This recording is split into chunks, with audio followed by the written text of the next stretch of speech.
Batsman ক্রিজে আসলেন, guard নিলেন আর চোখের পলক ফেলার আগেই দেখলেন স্টাম্পের বেল বাতাসে উড়ছে।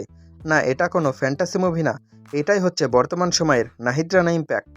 বাংলাদেশ ক্রিকেটে ফাস্ট বোলার অনেক এসেছে, কিন্তু এমন আনরিয়াল আধিপত্য খুব কম জনই দেখাতে পেরেছেন। মাত্র 5টা ম্যাচ, হ্যাঁ সংখ্যাটা মাত্র 5, কিন্তু এই 5 ম্যাচেই তিনি যা করে দেখিয়েছেন তাতে বড় বড় বাঘা ব্যাটারদের রাতের ঘুম হারাম হয়ে গেছে। আজ আমরা কথা বলবো সেই স্পিড স্টারকে নিয়ে, যিনি এখন টুর্নামেন্টের সব তালিকার শীর্ষে। টি-20 বা সাদা বলে ক্রিকেটে যেখানে বোলাররা ওভার প্রতি 9-10 রান দিতেই হিমশিম খায়, সেখানে নাহিদ রানার ইকোনমি রেট কত জানেন? মাত্র 5.52। অবিশ্বাস্য, মনে হচ্ছে যেন টেস্ট ম্যাচ খেলছেন। ব্যাটসম্যানরা তাকে মারতে চাচ্ছে, কিন্তু বলের গতি আর লাইন লেন্থ এমন যে ব্যাটে বল লাগানোই দায়ী। টুর্নামেন্টের বেস্ট ইকোনমি রেট এখন এই গতিলোকের দখলে। এর মানে হলো নাহিদ রানা এখন বল হাতে দৌড় শুরু করেন, ব্যাটসম্যানদের জন্য তখন রান তোলার ওপর রীতিমতো অঘোষিত কারফিউ জারি হয়ে যায়। 5.52 ইকোনমি মানে হলো তিনি রান দিচ্ছেন না, বরং ব্যাটারদের উইকেট নিতে বাধ্য করছেন।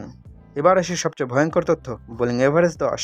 এর অর্থ সহজ ভাষায় বুঝলে প্রতি 10 রান খরচ করতেই তিনি একটি করে উইকেট তুলে নিচ্ছেন। যেখানে একজন বোলার 20-25 এভারেজ রাখতে পারলে নিজেকে ধন্য মনে করেন, সেখানে নাহিদ রানা যেন অন্য গ্রহের বোলিং করছেন। টুর্নামেন্টের বেস্ট বোলিং এভারেজ তালিকার একেবারে চূড়ায় বসে আছেন তিনি।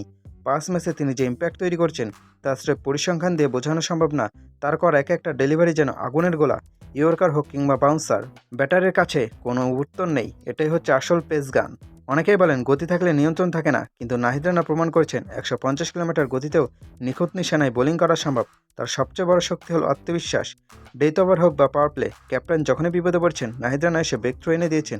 মাত্র 5 ম্যাচে এত বড় ইম্প্যাক্ট ফেলা কেন চারটিখানি কথা নয়, টুর্নামেন্টের সেরা বোলারদের তালিকায় এখন সবার উপরে তার নাম।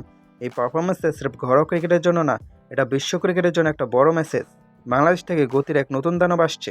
হ্যাটস অফ নাহিদ রানা, আমাদের ওয়ান অ্যান্ড অনলি।